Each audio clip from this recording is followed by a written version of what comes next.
Today on the Coaching Life podcast. And I think when there's love packed into what you're doing, then it creates, love is it's not just an emotion, it's a verb, it's action, and it's what you do together that builds even greater love.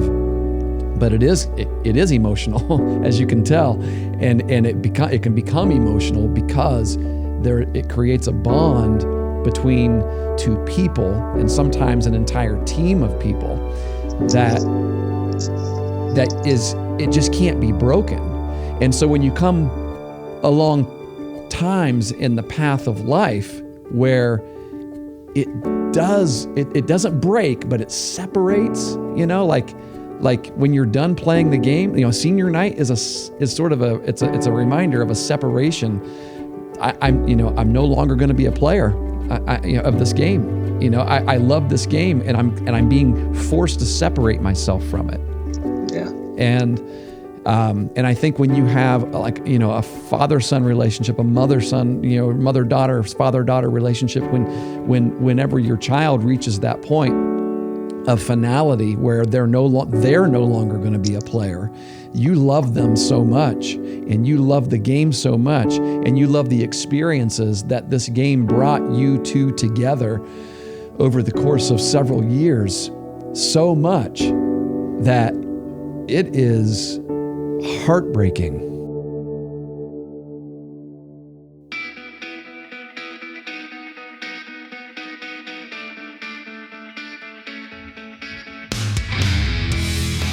Welcome to the Coaching Life podcast.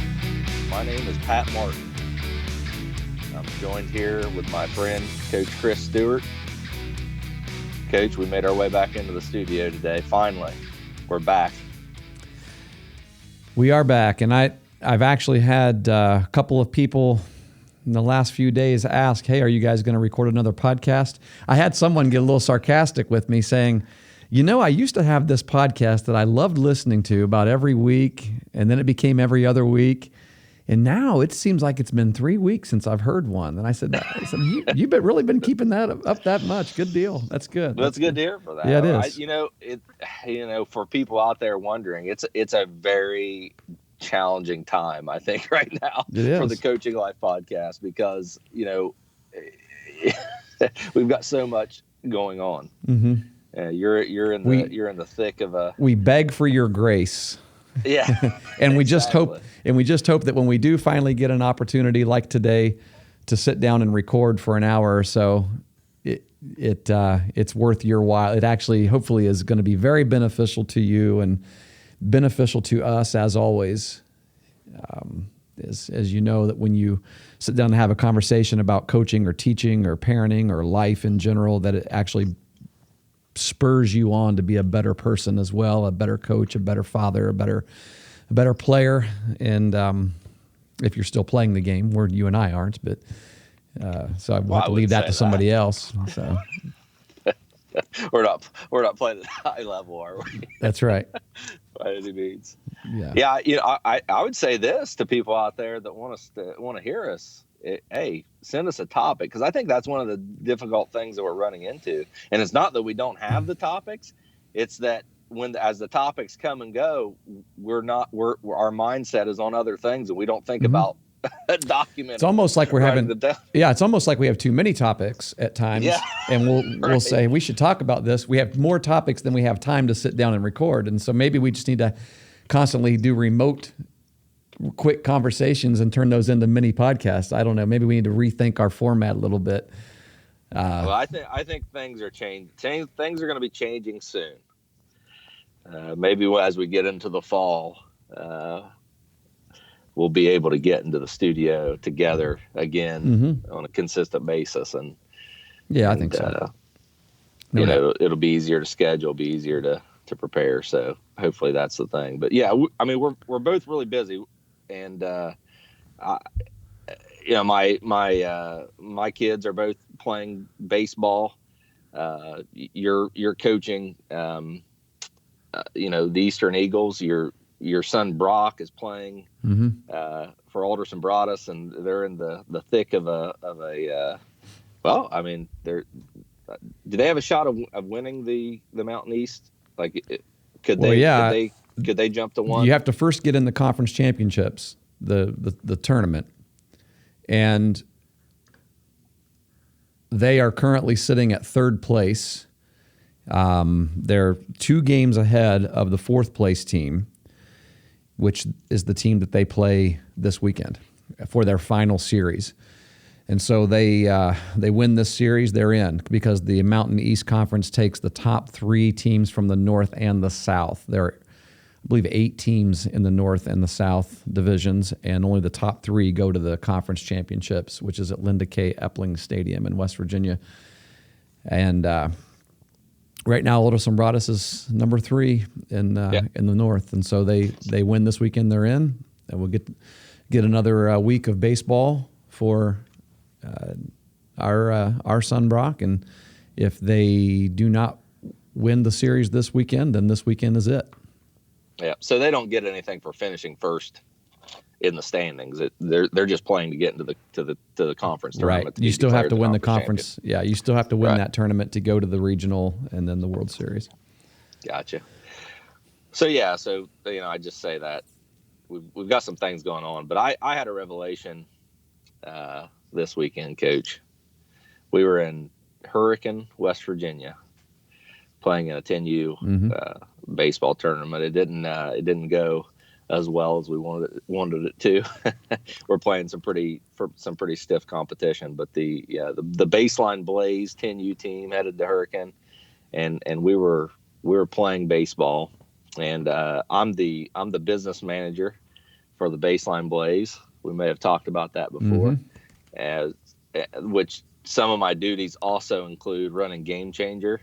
And in this, on this weekend, it also included making sure we had team pictures for the Facebook site. So I was multitasking, but you snapped those pictures? I did. Wow, those were good. Yeah. They were hired. You're hired.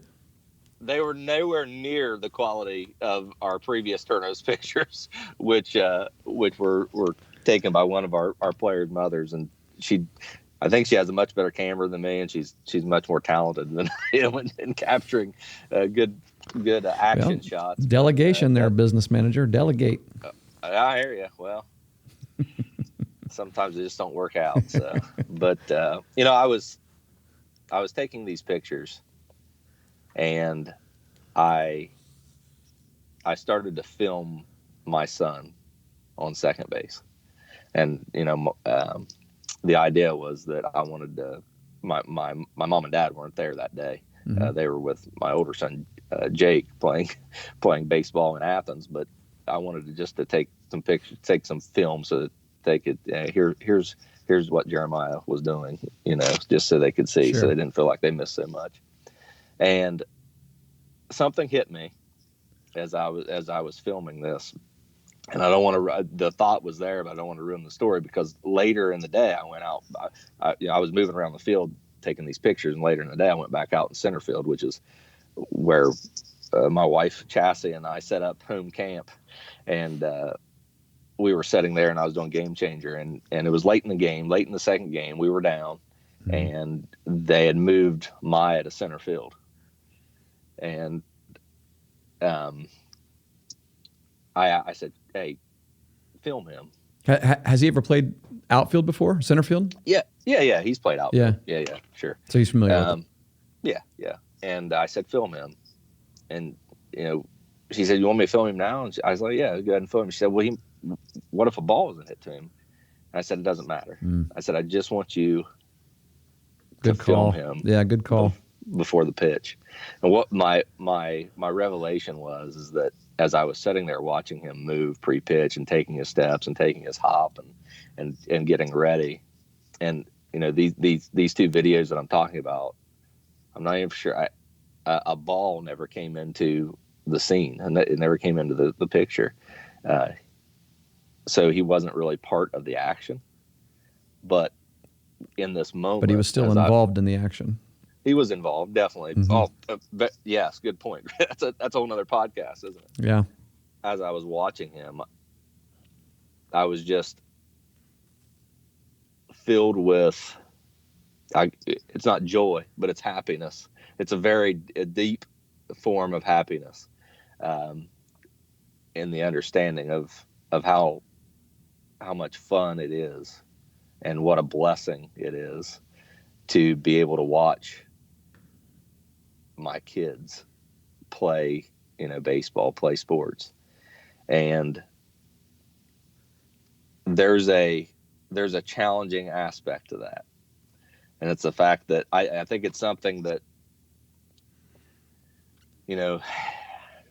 when as parents, and I actually had a couple conversations with some people this weekend about being too hard on our kids. And, obviously something that we touch upon, and it's something that every parent should consider in the way that they're dealing with their kids when they're competing in sports.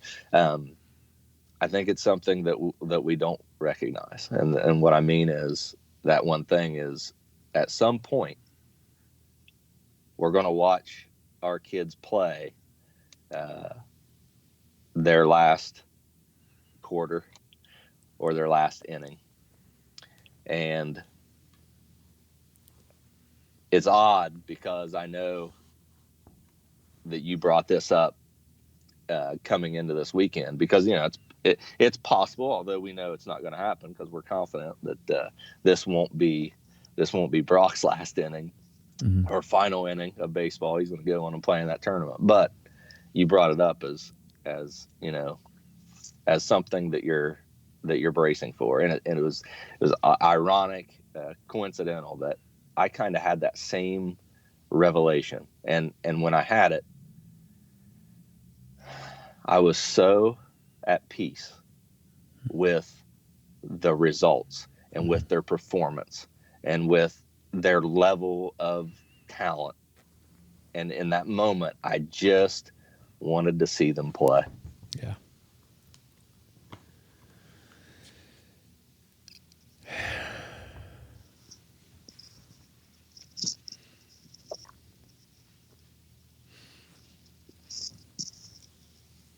This was a bad idea. Well, we knew it would be. I've held off. Yeah.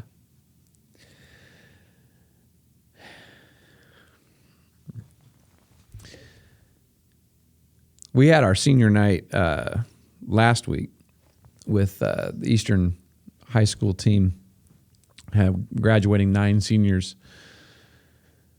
Without a doubt, some of the most quality young men that I've been around collectively and individually.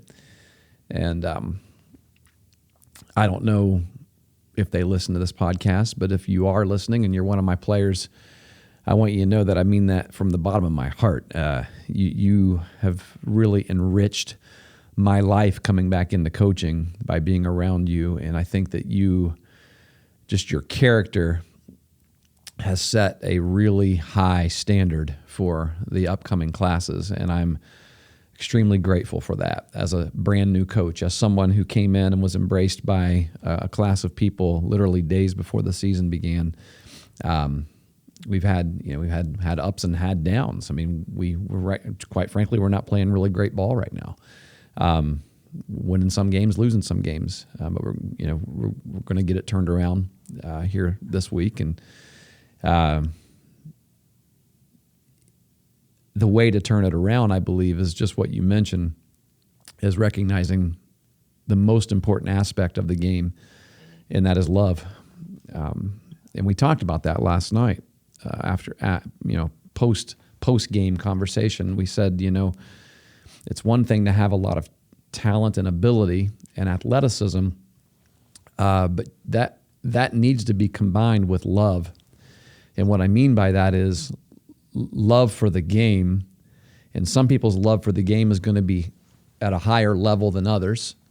Those are usually your guys that just eat it up and they want to go play in college, and it devastates them to think about it being their last game coming up.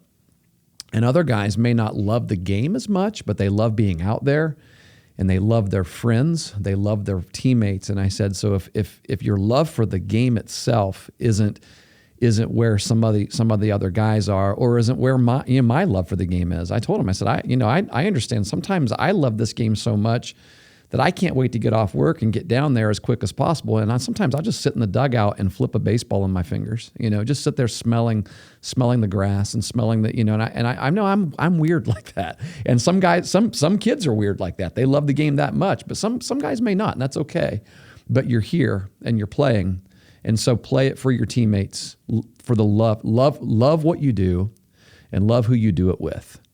And that will compensate, I believe, for whatever deficiencies we might be or adversity we might be facing.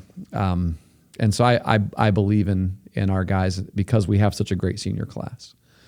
But what you're saying regarding your children's last game, it's something that we faced kind of abruptly with Kaylee. I think she was kind of a COVID tragedy in some ways, and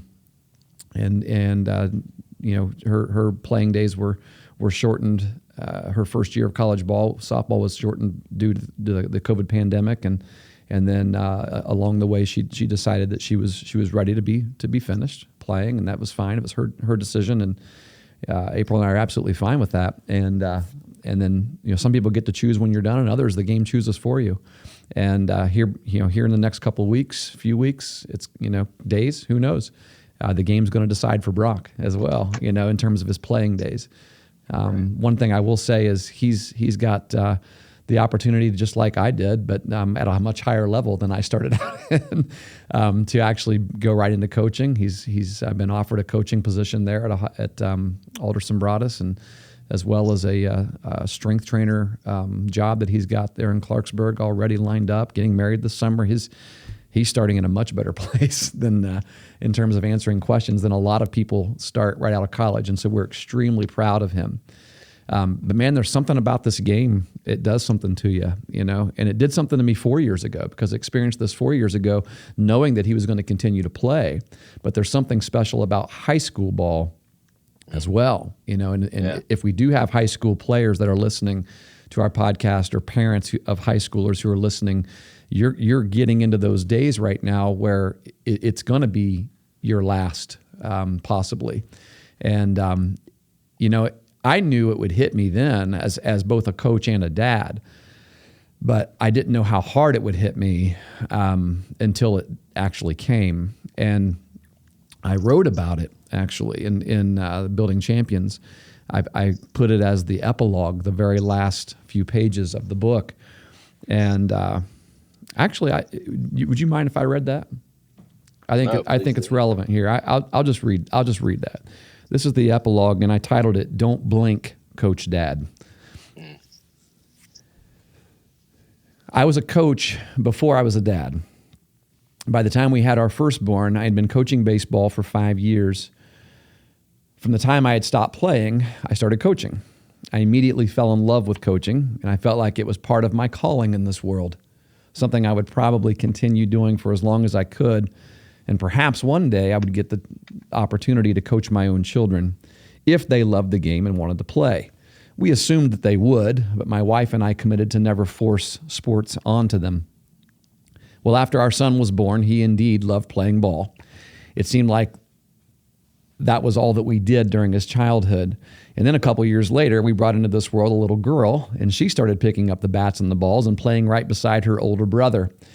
And we quickly realized it was not going to be something that we would need to convince our children to try to enjoy. It was just inside of them, just like it was inside me as early as I can remember. It was a love for the game. But when it was time to transition from playing in the backyard to playing on teams, I did get the opportunity to coach my kids, beginning with my son's 8U baseball team, and then all the way through high school. I was his coach. It was through baseball that he developed most of his friendships. And the majority of those friends continued to play together for the next 10 or 11 years. They played a lot of baseball together over the course of their childhood years, and they experienced a lot of life together simply because of a game, baseball. Then, in what felt like the blink of an eye, one day They played their last game together. And I remember that night and the way I felt long into the evening after that final game was over. I was sitting in a chair in our living room in silence, and my son came upstairs and he handed me a baseball. It was the home run ball he had hit in that final game, and he wanted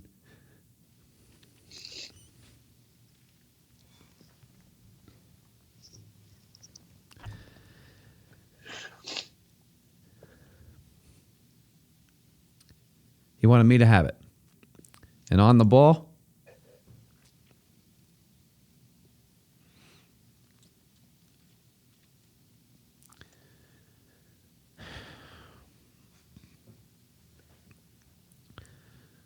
he had written these inscriptions: 2-run home run, I love you.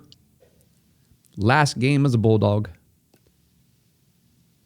Thank you for being my mentor in life and in baseball.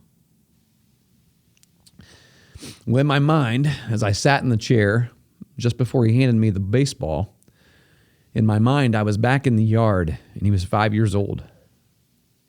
And I blinked. When I looked up, he was an 18-year-old man with a baseball in his hand.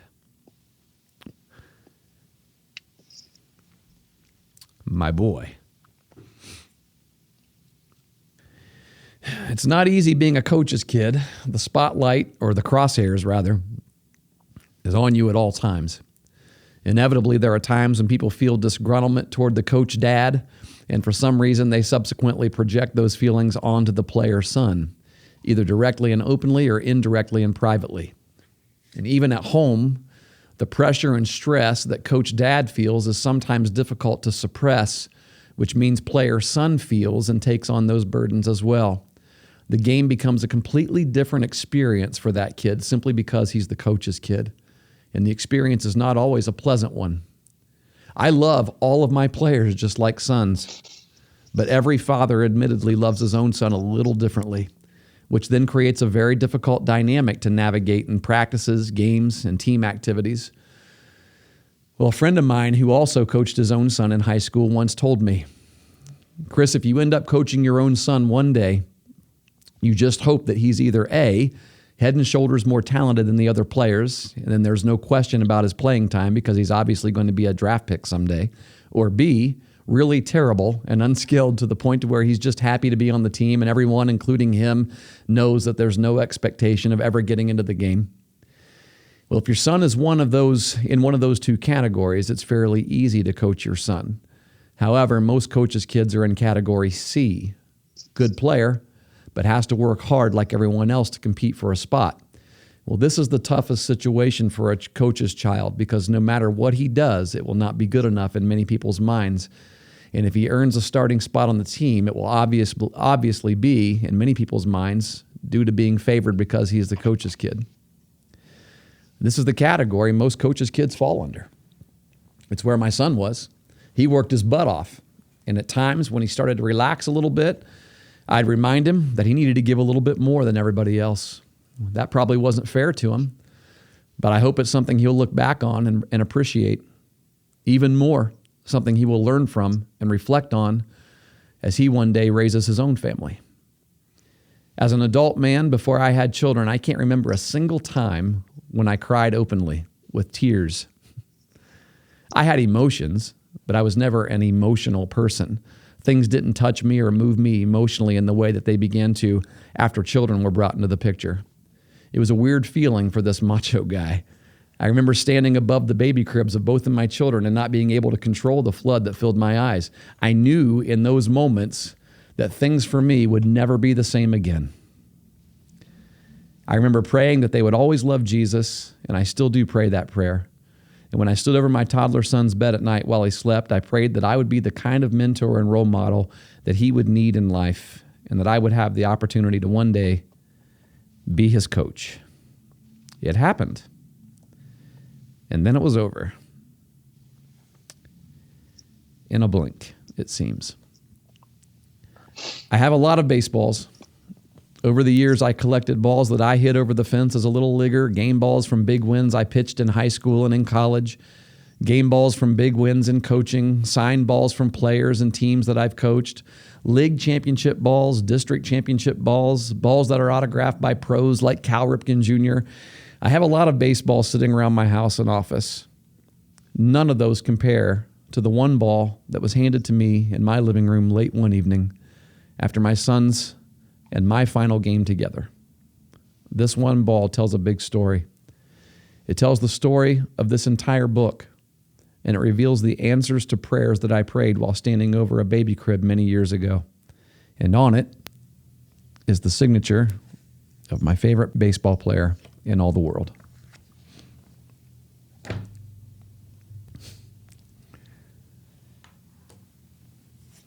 So we've struggled here to get this recorded for a number of reasons. One is because our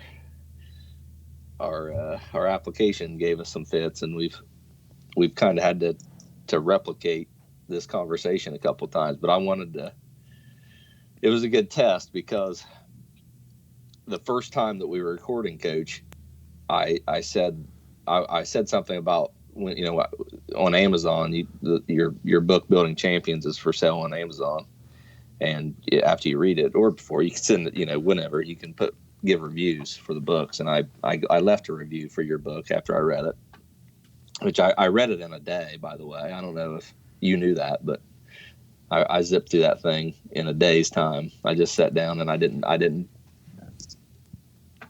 put it down. It was good. It's good stuff. But I said, in my review, I said I had tears in my eyes as I started the first chapter. I had tears in my eyes as I finished the last. And I smiled plenty in between.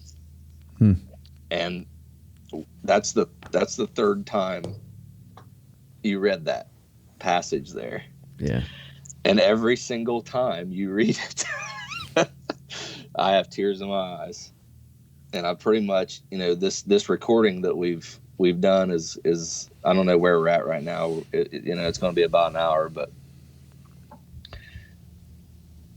there's been a lot of tears and there's been a lot of smiles, and man, that's what this game is all about. That's what this experience is all about, and that's how I capped it. I said, when you smile, if you have tears and if you have tears when you start, tears when you end, and you smile in between, that's a full experience. Yeah, the complete experience. And I don't know it's what I intended when I was writing it, but it's what happened, and it may not happen for everybody, but there's a romance about this game. Oh, definitely. That really, really hits you hard, and people who don't love it don't understand that, and it's not just a game. It's so hard to describe how the game meshes with relationships and meshes with people you love and bonds people you love together. It's I would relate it to, I wouldn't say religion. I would relate it to, say, my faith and God, and my faith in Jesus Christ. I've told people before. I have lots of friends that don't share the same beliefs that I do. Mm-hmm. It's never been something that I've allowed me to separate me from having relationships. I think that would be an objection to my faith if I did that. So it wouldn't be right for me to do that. But I've told people before that I wish I could give them what I feel, because if I could give them what I feel, then they would believe, they would understand more, and I think that's true with baseball too. Yeah. And it's true with this experience of being a parent of a kid that plays, being a parent coach, which is a completely different experience altogether. But for the folks out there that kind of struggle with this and are probably calling us wimps, that's all right. Yeah, it is all right, because my response to that is I wish, I hope everybody has the opportunity to feel the way I do about really anything, but in this case, it's about the game of baseball and about, the privilege that it is to be able to watch, my two sons play the game. And yeah, it's about the game of baseball, but I think the way that it will hit some people differently who have kids that play other sports. I see it in football as well. I see that brotherhood, and you see the devastation in adults' faces when there's a finality to it, and it really is, Pat. I mean, it's about love, and people, Dabo Swinney's not afraid to talk about love. People give Dabo a hard time, what, love him or hate him. One thing that's true about Dabo is that you can't deny the fact that he loves his players and he loves the game, and love is not something that he's afraid to talk about and shy away from. In fact, I remember, we talk about the one word to kind of get your life focused for a year instead of a New Year's resolution, have a one word. I remember a few years back, I remember seeing Dabo Swinney's Twitter where he said his word for the year is love.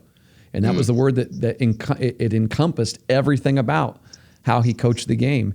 And I think when there's love packed into what you're doing, then it creates, love is it's not just an emotion, it's a verb, it's action, and it's what you do together that builds even greater love. But it is emotional, as you can tell, and it can become emotional because it creates a bond between two people, and sometimes an entire team of people that it just can't be broken. And so when you come along times in the path of life where it doesn't break, but it separates, like when you're done playing the game, senior night is sort of a reminder of a separation. I'm no longer going to be a player of this game. I love this game, and I'm being forced to separate myself from it. Yeah. And I think when you have a father-son relationship, a mother-son, mother-daughter, father-daughter relationship, whenever your child reaches that point of finality where they're no longer going to be a player, you love them so much, and you love the game so much, and you love the experiences that this game brought you two together over the course of several years so much that it is heartbreaking. Yeah. It's like a divorce in many ways, even though it's not. I mean, it's still there. It's beautiful. It's a beautiful. I would say it's very similar. And you talk about standing over the your kids' cribs, mm-hmm. and that feeling of life, this life-altering situation that you're in. I think it's very similar to that. Especially I would say you compare the situation that you're in right now. You're standing over top of your son's baseball career here, and there's more to come. There's good things to come. There's different things to come, and it's a life altering situation. It's a life altering time period, and that's how I think that's it more so than just ending. It's a transition. Yeah, and anyone that's been through that, if you I would say most of our listeners are, that are adults, have kids. I don't know how many listen to us that don't. That's kind of what we're aimed at. But there's a significant emotional, life-changing experience that happens when you have a child.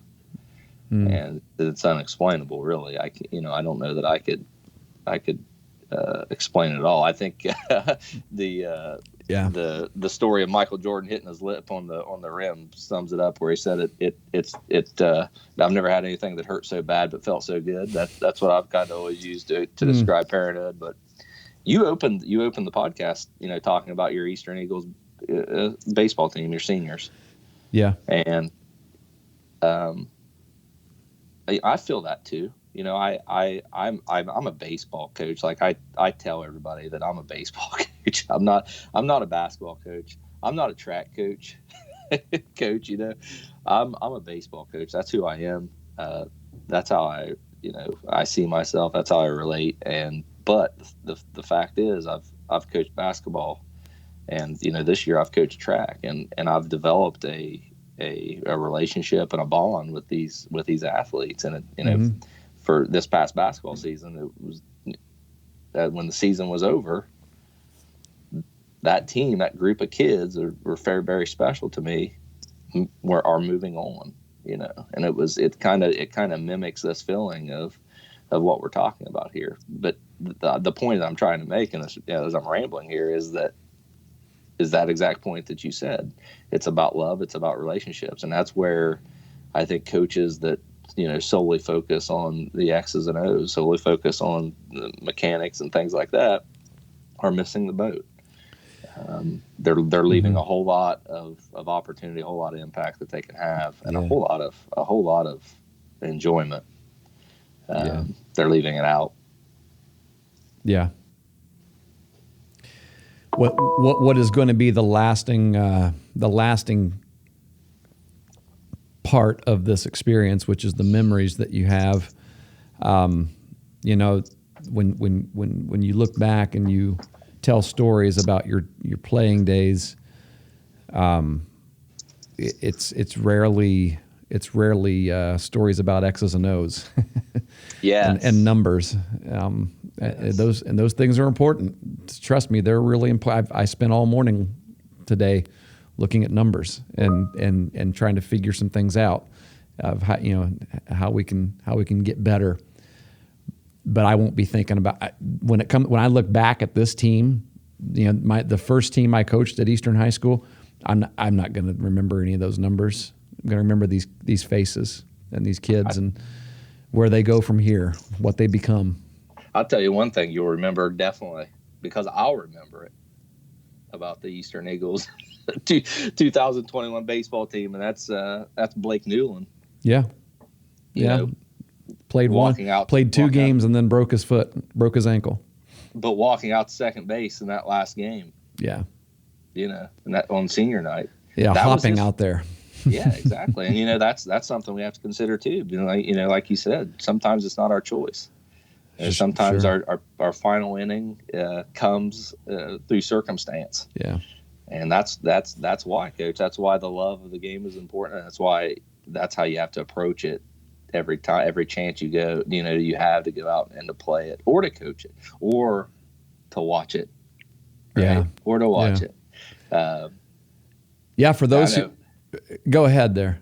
Well, I was just going to say, I know for me, there was just a huge, and you know, I've been on a journey for a while now of becoming a better parent, coach, a better athlete, parent. But there was this moment of just, there it is. And it was, you know, in that moment, nothing, you know, the batting averages, you know, the elbow drag, the missed foul shots, you know, none of that mattered in that moment. It was just simply, this is great. I'm so thankful for it. Yeah. Yeah. And I know that you're not saying that it doesn't matter, that bat drag doesn't matter, because you'll still text me pictures of your son's swing tonight, and we'll talk about it and analyze it and try to fix it. So we know it matters, but I think we all get what you're saying. There's no doubt about it. And for those of you that don't know, you know what we were talking about when Coach mentioned Blake, one of our senior players, not just one of our senior players, but our energy, our team energy, I would say. In practice, we were going pretty hard in practice. I think we may have mentioned this on a previous podcast, but he slid into second base and his ankle was basically turning a direction that you should never see your foot turning. Right. And we knew right away that was going to be a bad news injury. And sure enough, it was a season-ending injury for him. And high school career ending injury for him. And he got a chance. He didn't have a season last year. Yes, played two years of baseball in high school. That's correct. And we had our senior night last week, and we had him start at second base, and he hobbled out there and took the warm up ground balls, and pitcher threw one pitch, a pitch out. So we went down ball one, and gave us the chance to make a substitution right then and get Blake off the field and put the sub in, and it was a really cool moment. Of course, we had a really nice crowd out there, a lot of cheers, a lot of tears, and then fortunately we were able to strike that batter out after that. So.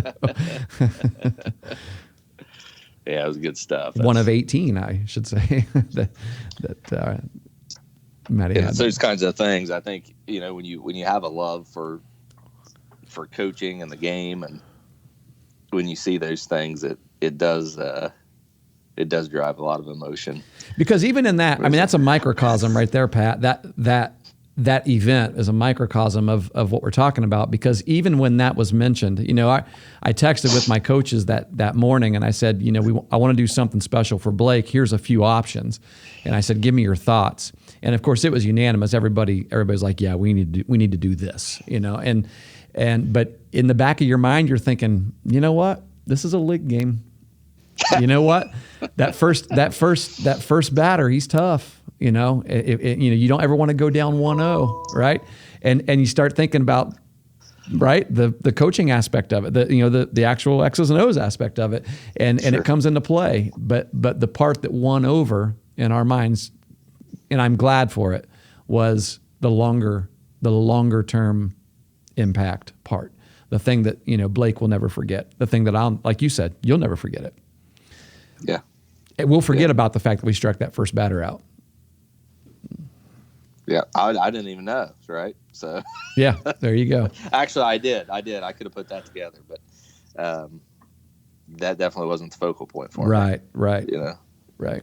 So I guess there's times that sacrificing is a good idea, right? That's right. And it didn't end up being that much of a sacrifice. Yeah, we sacrificed a ball, right? Not an out. But yeah, you're right. So it's good stuff. Yeah, it is. Well, I hope everyone out there was able to take something away from this short discussion today. There's a lesson in it. Oh, absolutely. Yes, definitely. And I like I said, I wish I could give them what I feel, because I think it would help everyone change their perspective a little bit, or steady their perspective. There's a lot of people out there that isn't a crazy parent like I am, Coach. There's some pretty solid parents out there that have a firm grasp on what matters in life, and they're able to motivate and encourage their kid without being a complete fool. I'm not there yet, but I'm getting there, so working on it. But it is a blessing. It's a great gift, and I would encourage everyone to approach it as that, because as Coach says, one day we will play and we will watch be played the final inning, the final out. Mm-hmm. So, and then hopefully it's onward and upward from there. Hopefully everything we've learned from that experience will carry us into the next stage of our life. So, and for you and for Brock, there's no doubt that's going to happen in my mind. So it's a good time, and I hope that the experience that you're experiencing now comes to me very slow over the next several years. I hope it does too. Yeah. It was the final chapter, and the final chapter, or the final words in that book, Building Champions. But I will say this: I do look forward to turning the page and seeing a new chapter being written in his own book, and I hope that he'll be able to look back and say that I learned how to be a champion by someone who both raised me and coached me that way. And I hope, that's my exhortation, I guess you can say, to all you dads out there and all you coaches out there and all of you dad coaches out there, coach dads, that you will, without a doubt, build your little champion, and then he will one day grow up and do the same. And that's just like you said. I have no doubt that that'll happen. So I look forward to seeing him turn the page, and that we'll just enjoy and cherish this weekend. And they win that series this weekend. We'll go enjoy the conference championships. There we go. Survive and advance from here on out. Yes, sir. Survive and advance. It's getting to be that time of year for everyone. It is. Yeah. That's right. It's a good time. Good time. It was good talking to Coach. Hope everyone enjoyed. If you have any ideas for us to chat about, for all you people out there missing us, all two of you. Yeah, a handful of you. Yeah. Let us know. But it's always a pleasure. Absolutely. We made it.